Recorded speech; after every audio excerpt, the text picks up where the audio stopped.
Le sujet de la e-santé à ce jour est un sujet excessivement vaste, on vient de le voir aujourd'hui, mais ce qui nous préoccupe, c'est le développement de la e-santé pour les infirmiers et notamment du DMP. La matérialisation de la e-santé pour les patients, c'est le DMP, c'est-à-dire un espace numérique confidentiel, sécurisé, dans lequel ils vont recevoir l'ensemble de leurs données médicales.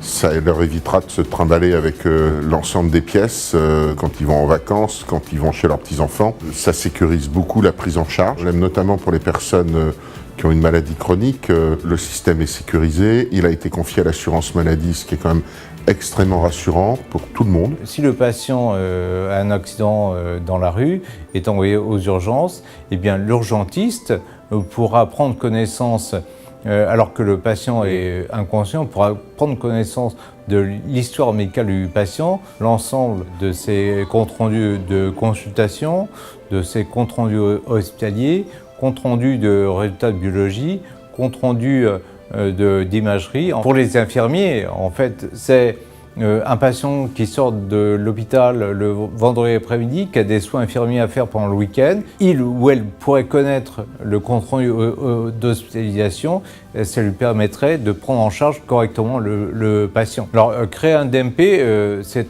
très simple. Soit c'est le patient lui-même qui le fait chez lui à partir d'Internet, ou alors c'est d'aller voir un professionnel de santé, puisque le pharmacien a un intéressement d'1 € par DMP créé. On espère que la convention médicale en cours avec les infirmiers soit signée et un tel intéressement est prévu pour que les infirmiers libéraux puissent créer les DMP pour leurs patients. Nous considérons que c'est un outil indispensable. Il faut bien dire que la France, pour l'instant, est quand même beaucoup en retard. Il y a eu des études sur les pays de l'OCDE. La France est quand même dans le dernier quart au niveau de l'utilisation de tous les systèmes de communication de données de santé entre les différents intervenants. Alors les infirmiers utilisent et traitent des données qui sont par nature sensibles, puisque ce sont des données de santé. Il y a un lien de confiance qui se crée avec la personne qui va confier ces données dans le cadre de la prise en charge des soins.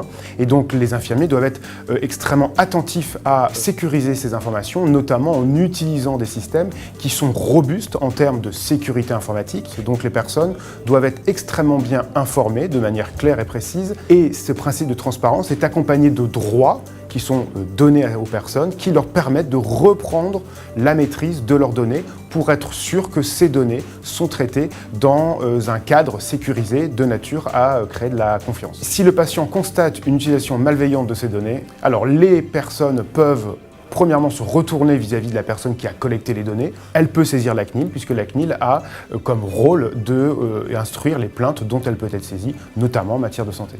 La population infirmière est une population extrêmement importante qui se doit d'intégrer le RPPS pour ses besoins propres déjà qui seront la simplification administrative de l'inscription au tableau et aussi pour bénéficier de l'ensemble des services nationaux qui imposent d'avoir des dispositifs d'authentification réglementés, comme la carte CPS actuellement, pour accéder aux données de santé, qu'il s'agisse de la messagerie, du DMP, mais tout un tas d'autres téléservices. Nous, en tant qu'ordre, nous avons besoin de développer les bonnes pratiques infirmières, et les bonnes pratiques, ça passe par quoi? Par le développement de la e-santé, et toutes les problématiques qui pourraient venir, que ce soit RGPD, que ce soit le développement des nouveaux usages. Les infirmiers ne doivent absolument pas rater ce virage numérique, c'est quelque chose d'essentiel pour la bonne prise en charge du patient, mais aussi pour notre profession, pour évoluer et être plus efficace au service de l'usager.